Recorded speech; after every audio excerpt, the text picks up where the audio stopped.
Hey there everyone, welcome back to the channel, and today we have something really exciting. We sat down with one of PropStream team members to break it down for us. What are the best strategies and ways to utilize PropStream, especially if you're starting off? This was a Zoom call for my students and people that follow me on Instagram. So if you missed it this time, you don't want to miss it next time. So follow my Instagram in order not to miss it, because what we did, we actually gave away 1 month free PropStream to everyone who was on the Zoom call. But if you guys missed it, but you still want to use PropStream, you can actually get 7 days free if you use the link in the top pinned comment down below. But nevertheless, let's hop right into it. And here's actually a recommendation. If you're going to do your research, compare us to anybody else, I recommend that. I really do.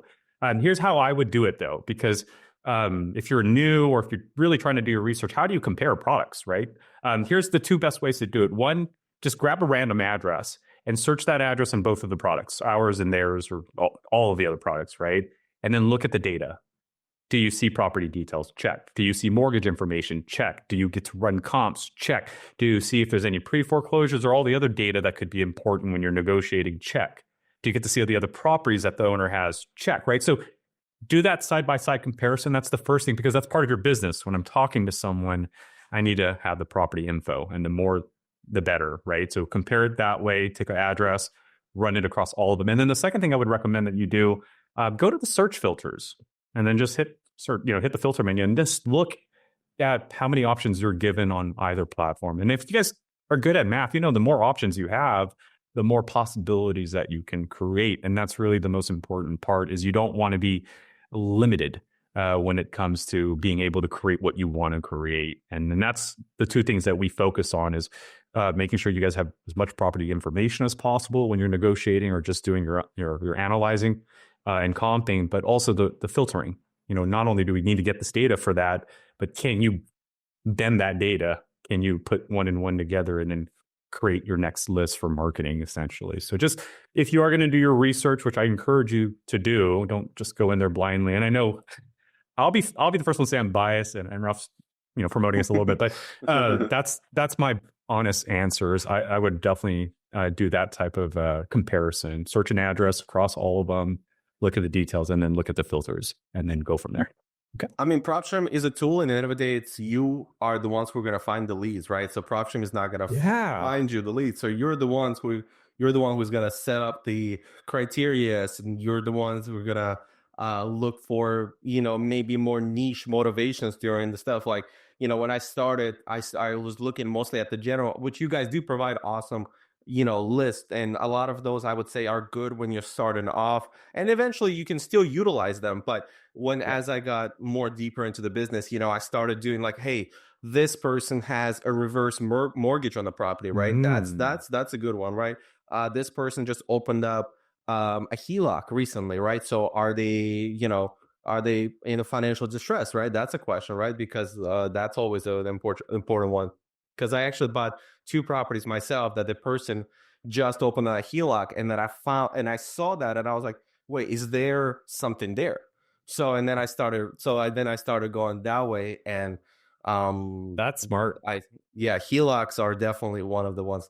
Double mortgage on the property for a regular everyday person, I think that's a big deal. For investors, right? They can use the HELOC to buy more, so they're not, that's not really a motivation.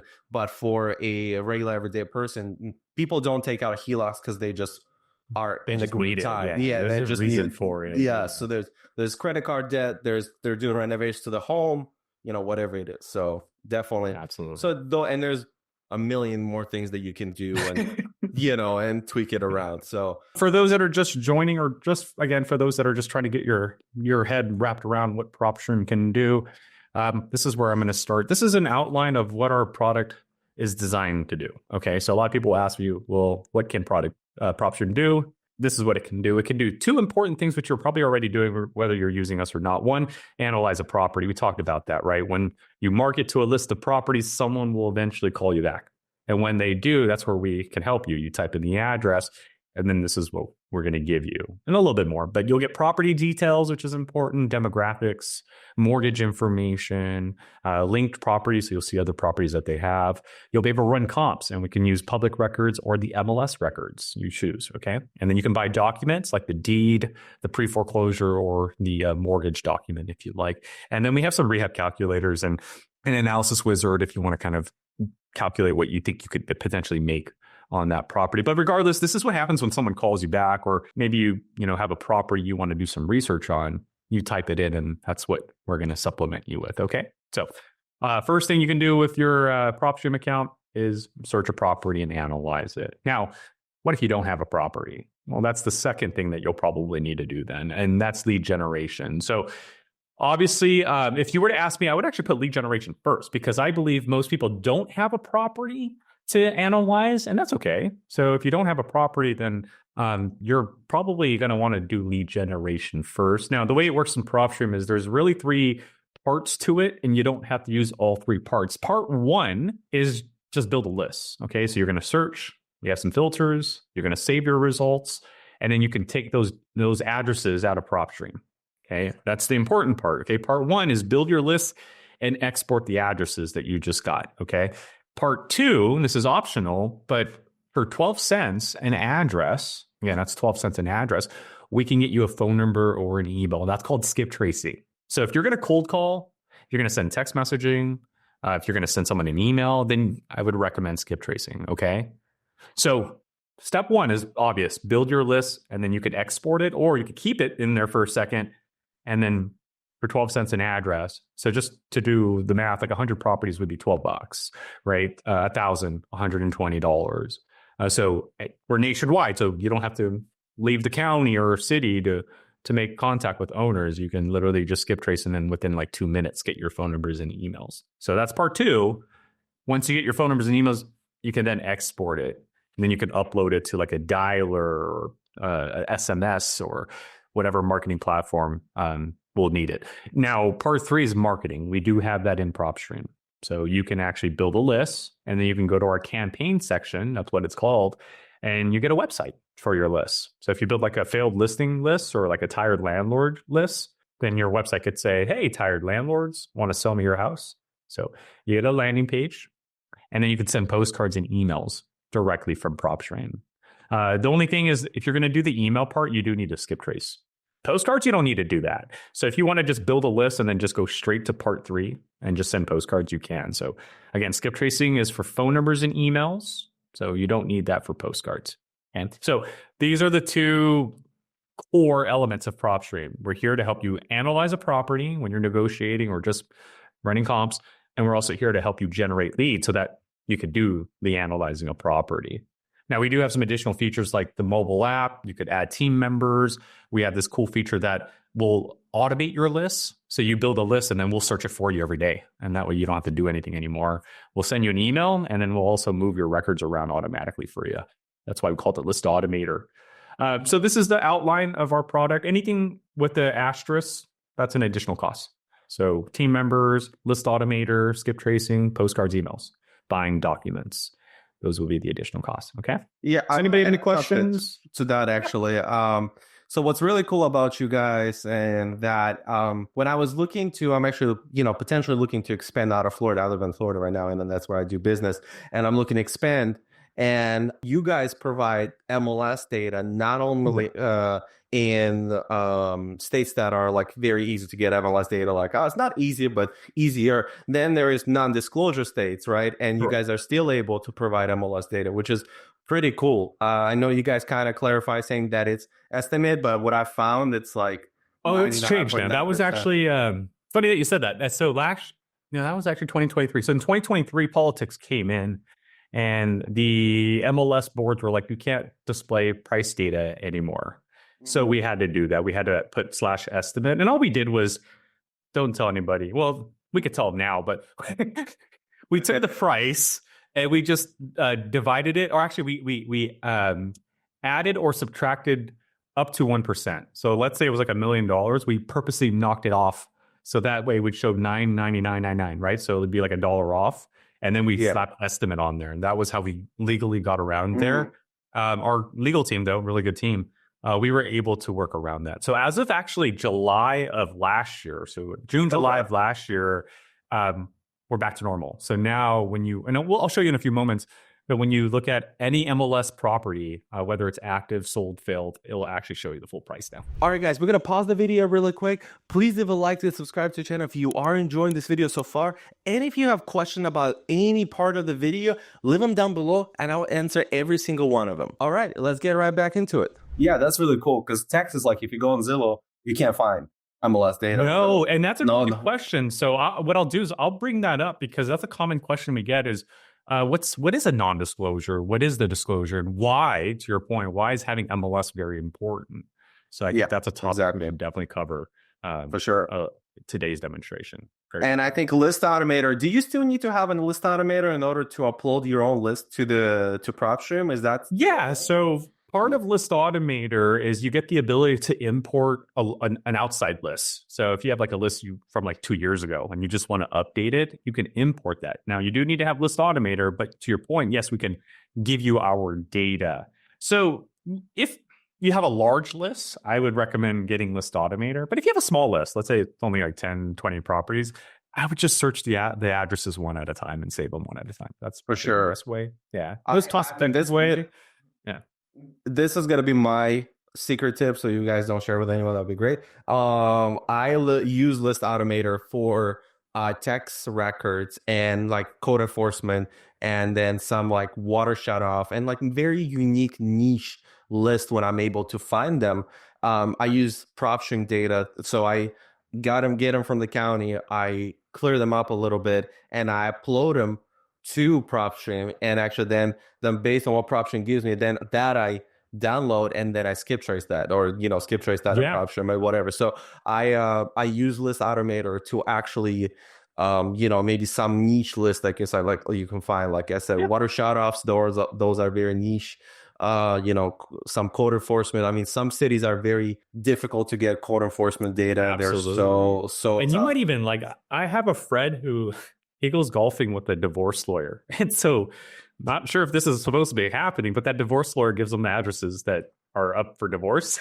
So it's called same thing, right? That's what it is. He takes those addresses because again, the divorce lawyer doesn't have mortgage data or how many other properties they own, but he takes those addresses, like to your point, right? So gets the data before anybody else, but he needs the mortgage info, he needs the property address or info and all that. So he'll import it into PropStream's list automator and get just that. He'll get our mortgage data. He'll be able to run comps now. So it's a really powerful feature, especially to your point, if it's data we don't have, or in some cases, data you get before anybody else, even before us. Yep, exactly. And that's awesome. And yeah, is it a separate app? No, it's not a separate app. It's actually an add-on. So if you're in PropStream now, you can go into the settings area and there's a little add-on tab. If you click on that, it'll explain more about it. But it is an add-on and it is going to be an addition to your monthly subscription. Yeah, it's an awesome feature for sure. But yeah, I think we're good. So this is it. Again, guys, if you were to ask me what can PropStream do for you, 2 things. And these are the 2 things we're doing already. And that's analyzing properties when they call you in, right? And then you got to generate leads. That's what's going to get the phone to ring. So these 2 things. All right, let's go ahead and go into PropStream. So when you guys first log in, this is exactly what you're going to see. You're going to get this pop-up. It talks about our new data, PropStream Intelligence, AI. It's here, right? We have some online courses you can take, and we did a refresh of our product. We added some new looks to it. And then another thing, we're very strong about educating you guys. As you can tell, I'm very passionate about teaching our product, and our team is as well. So we have webinars, online courses. They're free. So join them or just watch a live recording if you can't make a live webinar. But check that out. That's on that pop-up here. But when you close out, as we preluded, we're nationwide. So no, guys, you don't have to pay for a license here or there. You get access to everything, okay? And remember I said like the first thing you could do is pull up a property. I'm not kidding. Like I'm in Southern California and yes, I'm safe. I'm not in the area where all the fires are at. I'm a little further south, but that was actually a question. Thank you for to ask. Yeah, no, and I thank you guys because I can tell you guys are awesome people, and I already tell you everyone's about to hit the unmute button and ask me that, and so thank you guys. We're doing fine. Our company's doing fine as well, and as a matter of fact, we're going to be making our rounds in the next few weeks to go help our fellow locals out there. Right? Everybody needs help. So yeah, but I'm good. And again, so even a person like me out here in SoCal.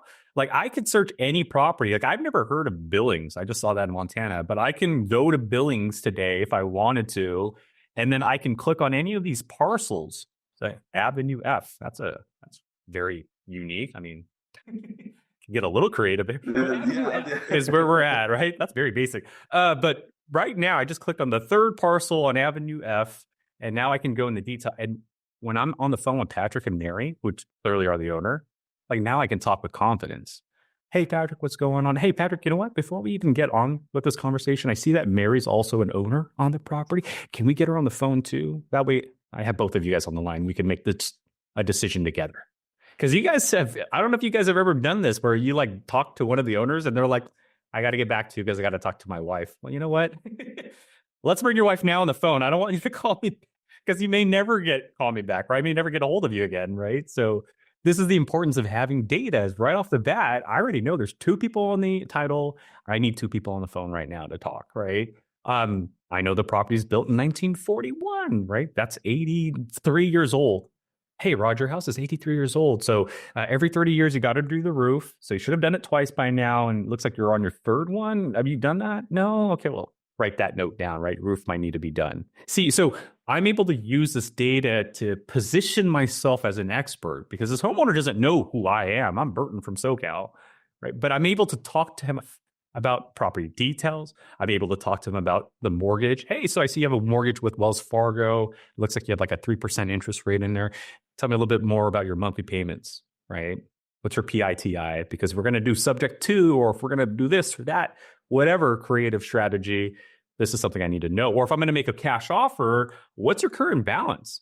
Because if your current balance is $91,000, do you think a cash offer of $75,000 is going to make that person happy? No, that's the fastest hang up I'm going to get. This is the importance of having data, right? I mean, you might make a lot of money if you offer $75,000, but that might end the phone call right then and there if you didn't know that, right? So not only do you have the property details like we talked about, that's obvious, right? You need to know the condition of the property, who owns the property.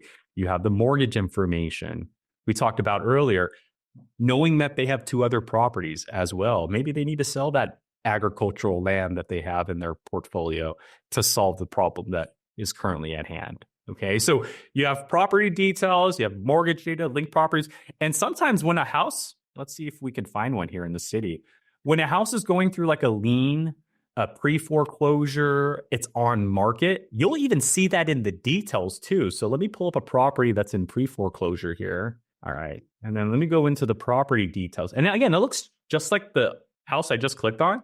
The only difference though is we have more options. This property has a pre-foreclosure, and so we're going to show you that. So the other house didn't even have a pre-foreclosure or even an MLS tab. That's the power of having data from all different sources that when you're on the phone with that homeowner, your conversation is going to change. So Ronald, hey, Tamir, thanks for calling me. Hey, I see you guys were in pre-foreclosure, and I appreciate you guys calling me today, but see your house is active on the market with an agent. I can't work with you if we have an agent because I got to work with that agent, and I don't do that. Oh, you guys you canceled the contract today. Well, you should have told me that from the get-go. Okay, great. Well, now we can get rid of that, right? But this is important. Like I could have burned myself doing that. I don't want to step on the agent's toes, right? But this is the importance of having that data. Now, the agent lost the listing, but the agent gave me some photos. And this is the importance of having that data. So again, I can look at the photos and, all right, well, there's going to be some things that we need to do to this property. That bathroom needs to be changed a little bit. So look, I did some research and, the questions that you answered, Ronald and Tamir, I think your house is at like 80% market value. And so that's what I want to offer you, right? So again, this is the importance of having the data, not just the property details, but the things that they're going through, the pre-foreclosures, the bankruptcies, the cash transactions, the MLS, the liens, but knowing the taxes on the property, knowing if they have more than one property. You talked about the importance of having mortgage. In this case, they also have a second line right there. That's what we talked about earlier, right? Exactly. That could be an indication of, I needed to pull out equity because I'm going through some financial situations here. Okay. Now, we talked about the comps, right? And that's this.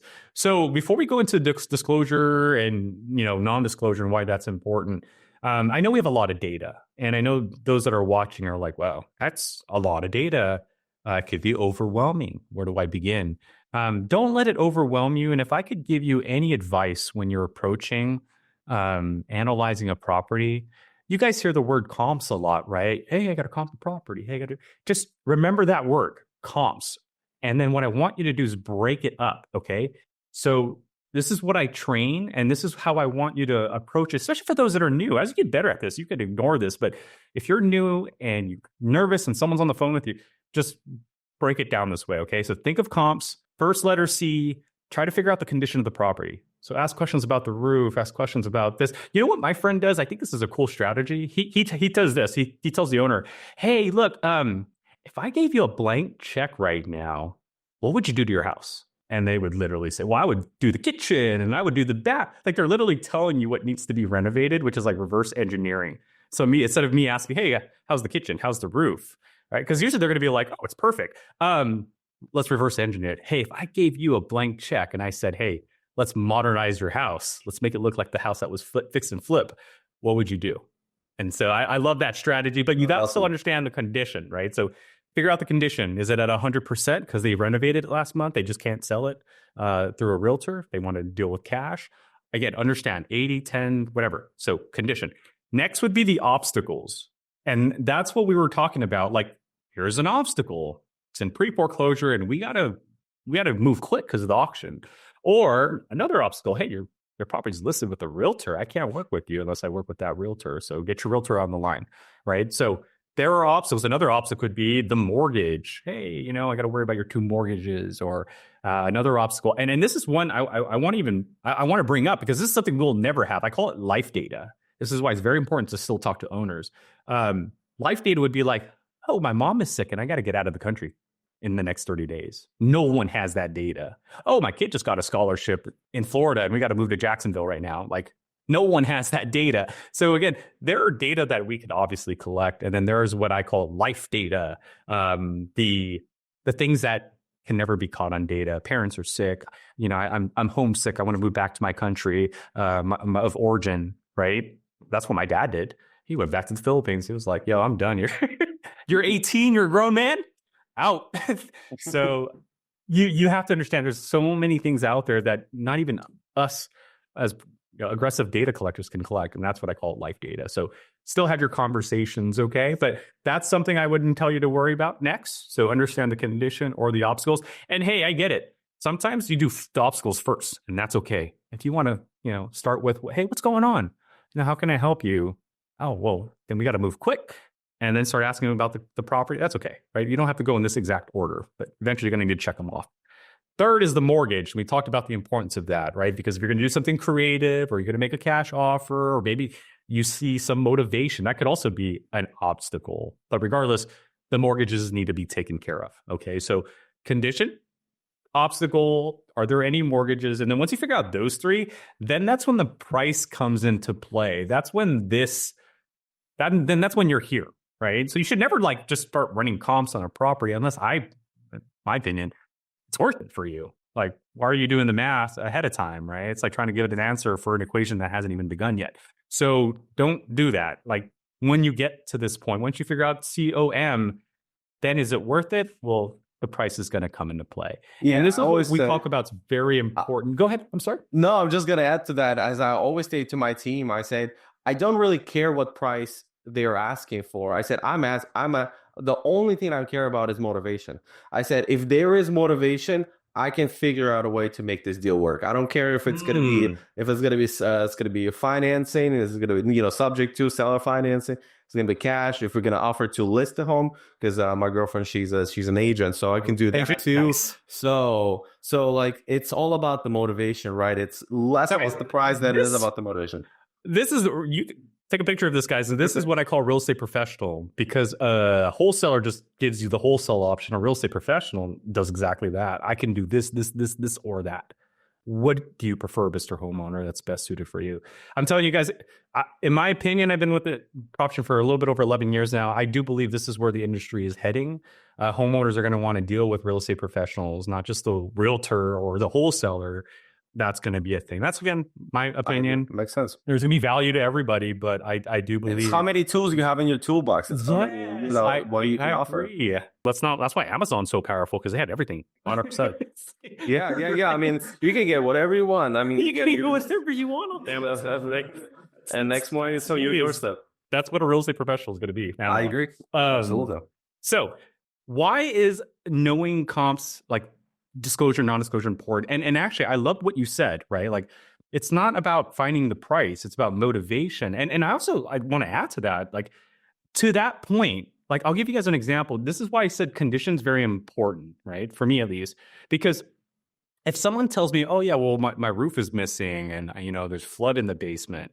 Well, knowing that, I am not going to run comps using MLS data. And I'll give you my reasons as to why I would never use it in that scenario is because if a property in this case sold for 243, right? There's a photo to it too. So let's take a look at what this house looks like, right? So you can live in it, right? It's livable. I mean, it's not like fix and flip, but someone can move in right now and live it. But if you told me you don't have a roof and there's flooding, your house is nowhere near that value. And so even if and this has happened sometimes where you'll mention a price and they'll never let go of that price. It's called price anchoring. And so this is for me important to know the condition, because if you say, oh yeah, my house is falling apart, it's abandoned, it's on hinges and whatnot, knowing that when I run comps, I'll use cash transactions. Show me all the cash buyers in the area and what they would normally pay for. Now, again, if I'm in an area where I don't see the price, a quick phone call a cash buyer, build a small list of cash buyers in the area, and then just do a quick call. Hey, you know what? There's a house in the neighborhood. What would you buy for if it was looking like this? Right? Don't mention the address. I would never do that, but you can have a quick conversation. They might give you an idea. So it's situational enough. Exactly. All situational. And then not only that, like what if I wanted to rent it out? Well, that's where you would want to use MLS because we do have rental listings in our MLS data. So comping, again, this is why I say price, because a price could be a full renovation price.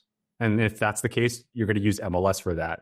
If you want rental prices, MLS to get rental prices. If the house is dilapidated and falling apart, cash transactions could be the best option for you because then you can get the cash prices or reach out to buyers and then do some quick research, build that relationship because you're going to end up having to call them anyways. So reach out, build that relationship. If they can help you, great. And say, hey, you know what? If I get this property in that neighborhood, can I call you back? And so there you go, right? So know these 4 elements: condition, obstacles, mortgage, price. And then once you know those 4, then the S comes into play. And that is your strategy now. Now that I know all this information, you know what? Since you renovated your house last month, and you got to sell in the next 30 days, that's the obstacle. Your mom's sick. You do have a mortgage. It's $90,000. Houses in your area could sell for $250,000. I think we could just sell it for full price. I'm a really good agent. I probably could sell your house in the next 30 days for you, man. That's strategy, okay? Condition 80%. Obstacles, you got to sell in 30 days. You got a lien, pre-fort, whatever. You got a mortgage, $91,000. The houses in your neighborhood, are $240,000, but your house is falling apart. Cash buyers are buying for $120,000. That's the strategy. You know what? I'll give you $120,000. I'll give you your mortgage. You'll get a little bit over. I got to take the risk on this property. Now, if I renovate it, I could sell for $250,000, but I'll give you $120,000. How does that sound? So try to approach it this way, especially for anybody that's new, for anybody that's seasoned. I'm sure you have your method of this.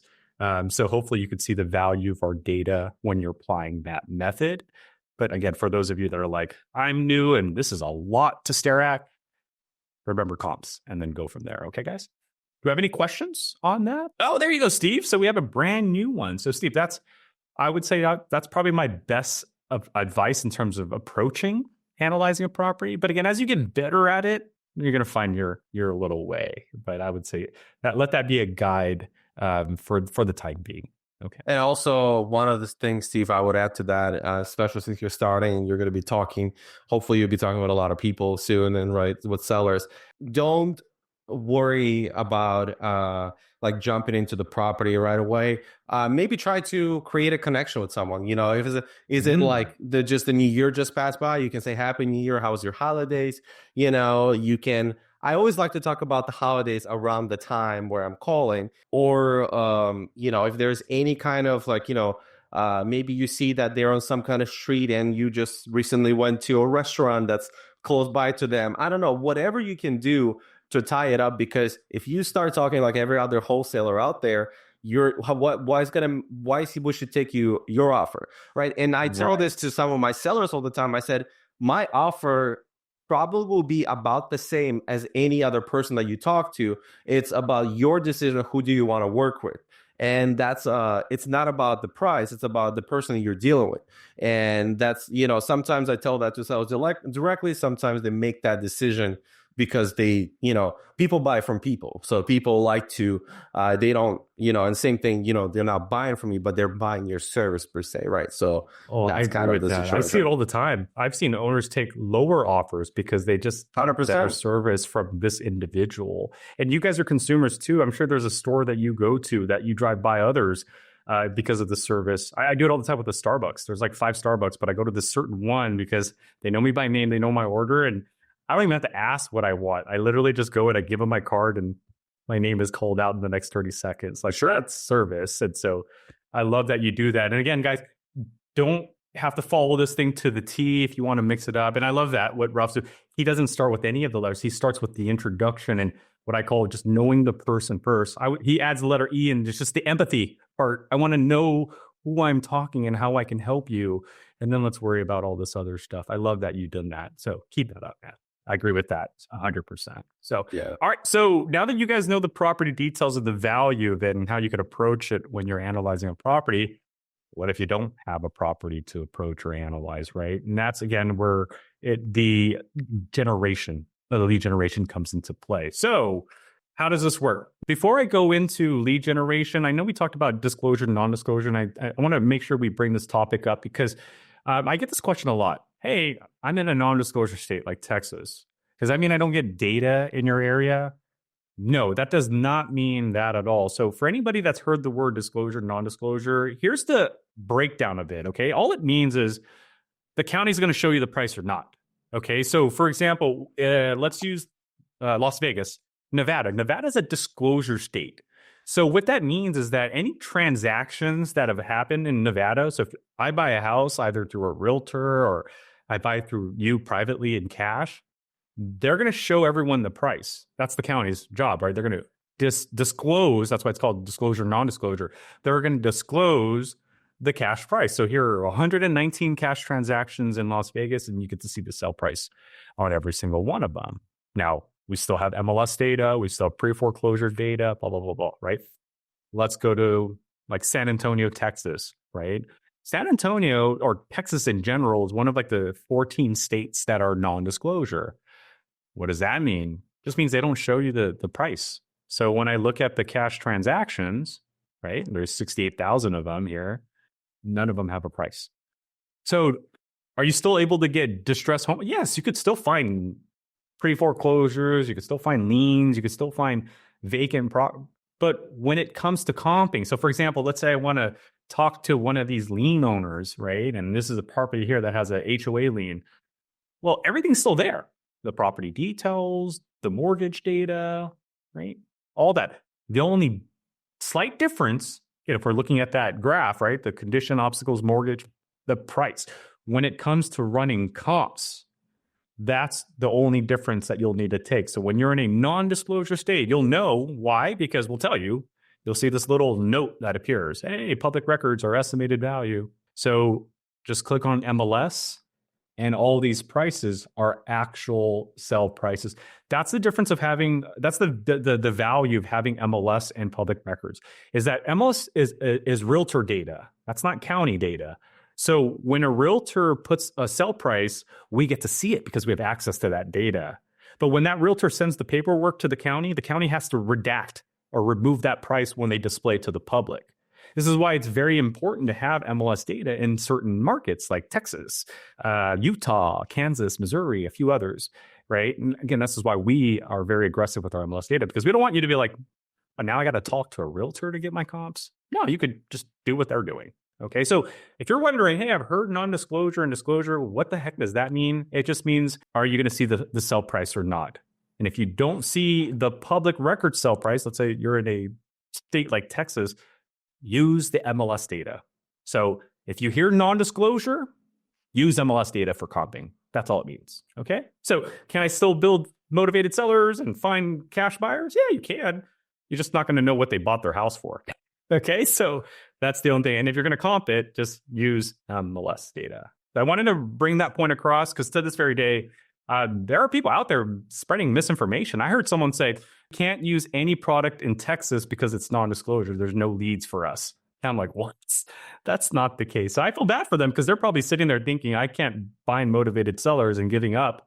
That is just not true. Okay, so understand that. Okay, lead generation. And we talked about that. There's really just 4 steps to it. We need you to search. We need you to apply your filters, save your search, and then you can either export it. We talked about part 1, or you can skip trace it, or you can run the marketing if you want. Okay, but I would say you got to at least do part 1. Now, that's where it can get tricky because when you're in our filtering menu, so when you pull up the market and then you go into our filter, so pulled up a market, I'm now in our filter, there are over 160 filters and you're going to get overwhelmed. I can agree with that. So here's how I break it down. First, everything's in sections or categories. So you got your list options, there's 20 of them. Then you got your property details, and then you got our PropStream intelligence filters, which we just added, right? So there's sections to everything. I'm not going to go to each one. I'm going to give you guys the best practices. So when it comes to building leads, there are 2 ways that you could approach this. The first way is what I call the traditional search. The reason I call it the traditional search is because this is exactly what people were doing before all this technology. And that means step 1, pick a list. So you're going to pull up your market and then you're going to pick a list. Now, another question I get is, well, what list do I pick? Well, I'll tell you right now, there's no right or wrong list. Every list has some degree of challenges behind it. So if it helps, look at it this way. You're not talking to a list, you're talking to a person that's on that list, okay? And that person's a homeowner, and they're either good, or I need your help, okay? And this is how I've broken down myself. The good owners are like your cash buyers, your investors, your fix and flippers. Like, if I'm looking for a distressed homeowner, I don't call cash buyers and say, hey, so you bought a house for $500,000, sell it to me for half of that. Like, that, no, that doesn't work, right? What we do is we look for what we call the signal flare. That would be the bankruptcy record here on this property, divorce record. This person's a tired landlord. This person has a lien, right? That's the signal flare. Now, if they don't solve that, that's going to turn into a fire, and that's when, okay, I need your help because I got 30 days before my house is going to go up for auction. There's no right or wrong list. There's just challenges. So pre-foreclosures, what are the pros and cons? Well, here are the pros. You're going to get big discounts because beggars can't be choosers. Yes, I know your house is worth $700,000.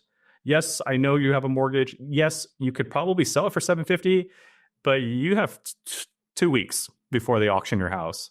You want to try this or not? You know what I mean? So beggars, you'll get big discounts. It's just without the doubt. Faster closing, because again, you're racing against time, the auction date typically, right? But it's very competitive. Everybody knows that. And this is why, like, when people do pre-foreclosures, it's not going to be easy because you got hundreds of people calling that same homeowner, credit repair, lenders, agents, investors alike, right? So don't give up. You got to keep attempting it. So here's my advice, because again, I've worked with a lot of investors. The 2 best ways to win this category: 1, a lot of marketing money. This is why like hedge funds and big businesses dump like postcards literally every day. These owners are getting the same postcard from the same businesses, okay? So lots of marketing money. Don't have that? That's okay. Here's a secret to beating that out. Creativity.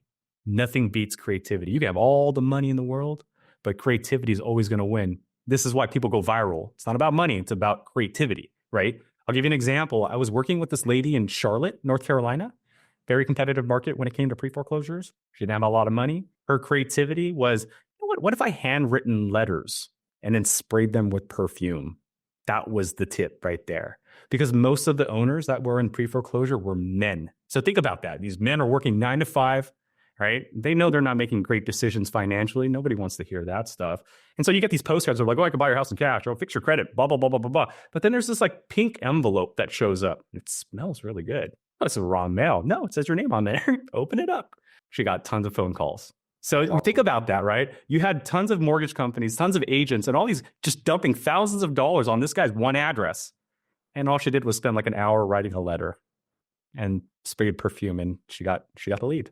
So there's pros and cons to it. Big closings, big discounts, faster closing, but it is very competitive.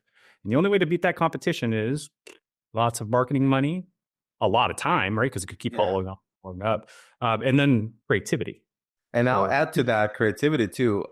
Recently, so as you, we actually had flooding here in Florida, right? Like, because I live in the Tampa area, so we had the two hurricanes that came. No, thank God everything is good with my properties, Good. and and all my tenants are safe and everything is good. But it was crazy, right? I mean, a lot of homes unfortunately got damaged and everything. And now after that, right away, these sellers just got hit with cold calls, text like insane, right? So people knew where it got hit. There's a guy, I just sold the property to a buyer in that area, and he said one of his other wholesalers, what he did, he actually went and helped people during that hurricane time. And while he was helping them, he's like, by the way, have you thought about selling this house? Like, he's carrying their stuff, helping them like empty the house and like bring in the water, but just middle of the conversation. I'm not saying it wasn't like salesy. He was just kind of like, like you create a connection with a person and you're just kind of like, they're going to probably ask you, what are you going to do with the house? So like, and he literally said he sent them 4 deals on their contract, sold them that way. And I was like, that's great. That's awesome. I mean, that's kind of, all these people were texting and calling these people, but they sold it to him because creativity, like you said, he went out there and did it. And I mean, that takes time. You have to be local to that, but right. Yeah, I mean, absolutely. At the end of the day, that's how you're going to beat competition as do something different. That's for sure. Yep, absolutely. So that's the way I like to break it down, guys. And then like for the like I'll be honest with you, this is more about timing and like building that relationship. Because I'll tell you right now, when someone gets a bankruptcy, they're in denial because I've had that experience as a college kid, right? Thank God I'm over that. But like I was in denial when I was getting these credit repair companies at one point, right? So it's going to take time. Like here, you don't need to be dumping lots of marketing money, in my opinion. Here, I would say it's more about just being patient because you might get cussed out on the first phone call.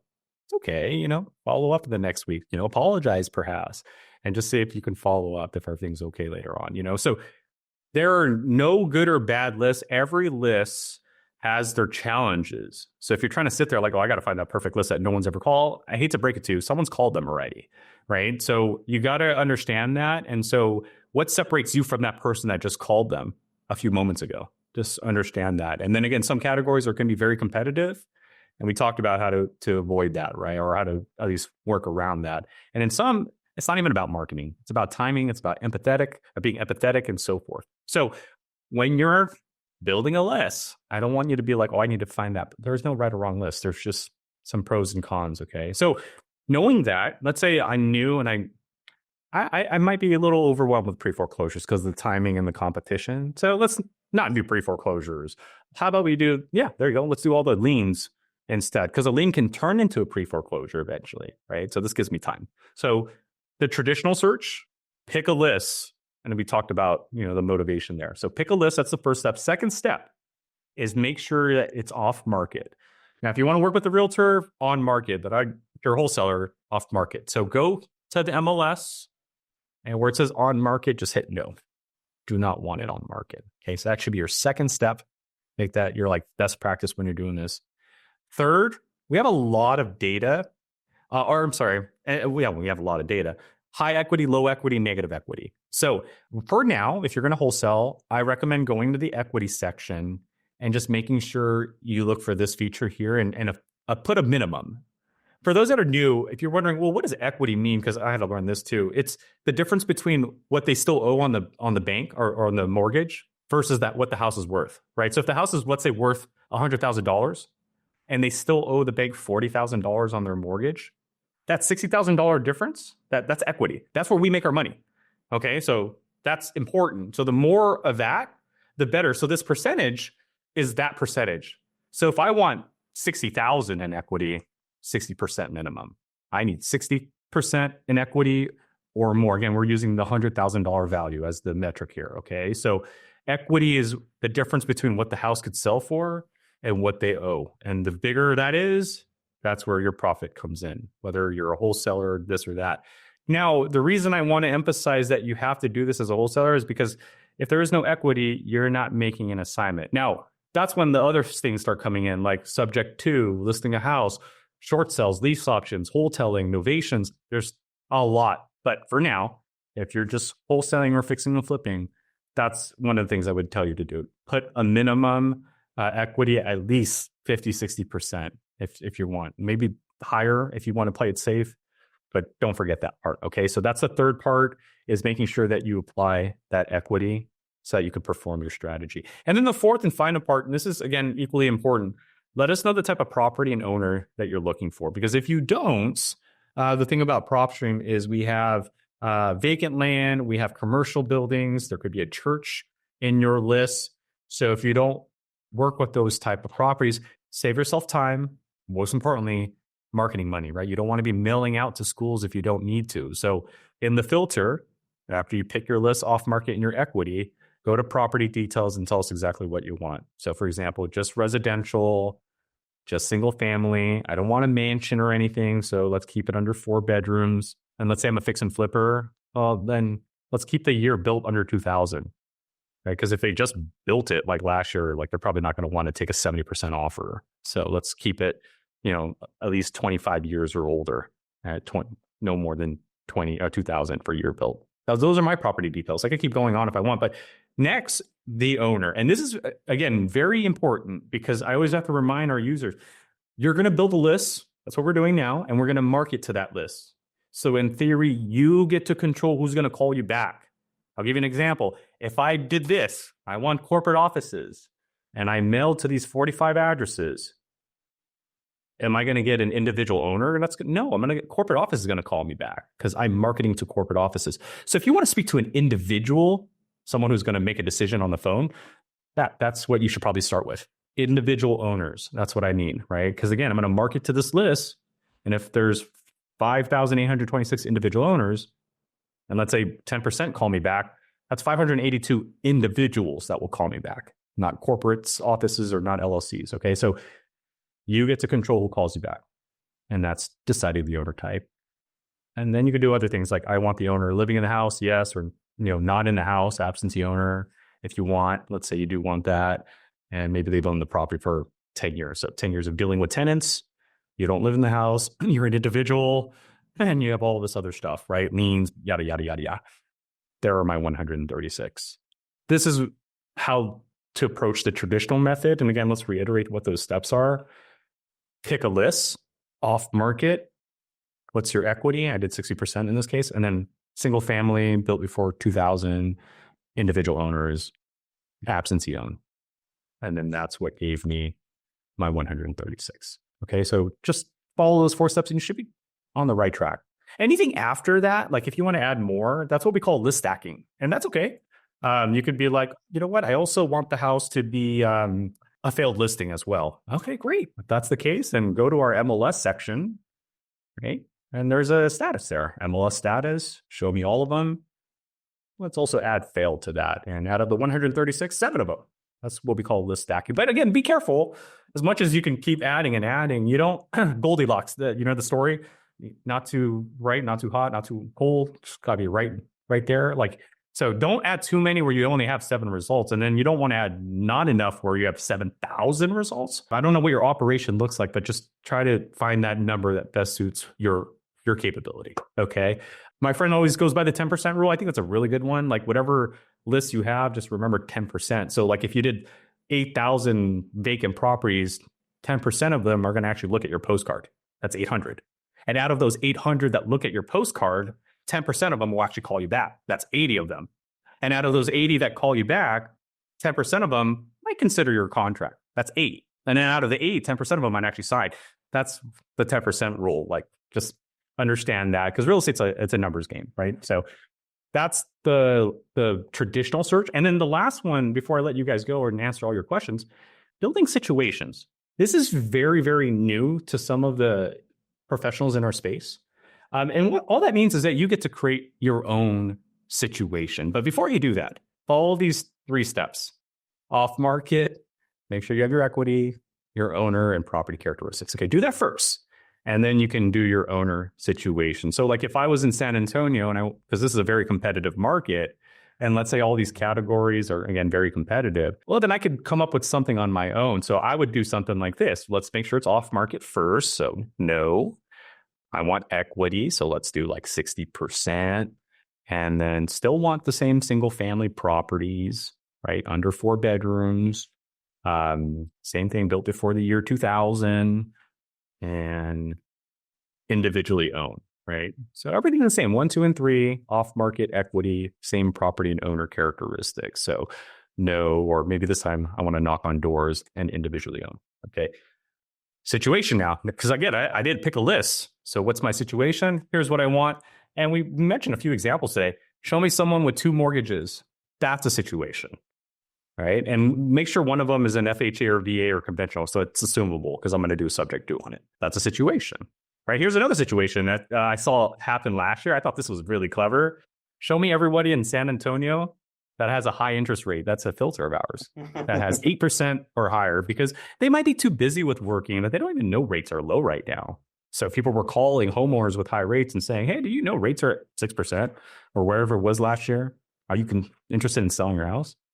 So that would be one. Here's one that's very near and dear to me. This is the reason my dad sold our house when I was in middle school, and I thank him for it. But we were living in this house for like 10 years at that point, owner occupied. And the reason my dad sold is this. It was a 3-bedroom property, mom and dad in one room. I had my room. My brother had his room. But we had 1 bathroom in the house. That was the reason we had to sell, because my dad was like tired of teenage boys fighting over a bathroom. So imagine 4 people, all of near adult size, sharing 1 bathroom. That's a headache. But here in San Antonio, there's 11,000 people sharing 1 bathroom. Some of them might be cool with it. Some of them might be like, yeah, we're done. We need that 2nd bathroom now. That's what I mean by building situation. Sometimes it's on a list. Sometimes it's not. And that's the power of having all this data, is that you get to have that luxury of just controlling it. And again, that's going to give you the ability to not just analyze the property, but as I mentioned, give you full access to that lead generation. So if you were to ask me, this is what we do. This is what we do very, very well. Again, you saw the details in our property details, but when it comes to lead generation, ladies and gentlemen, these are, I would say, the 2 best ways to approach it. Start with the list, add all that. But once you get better at that, challenge yourself.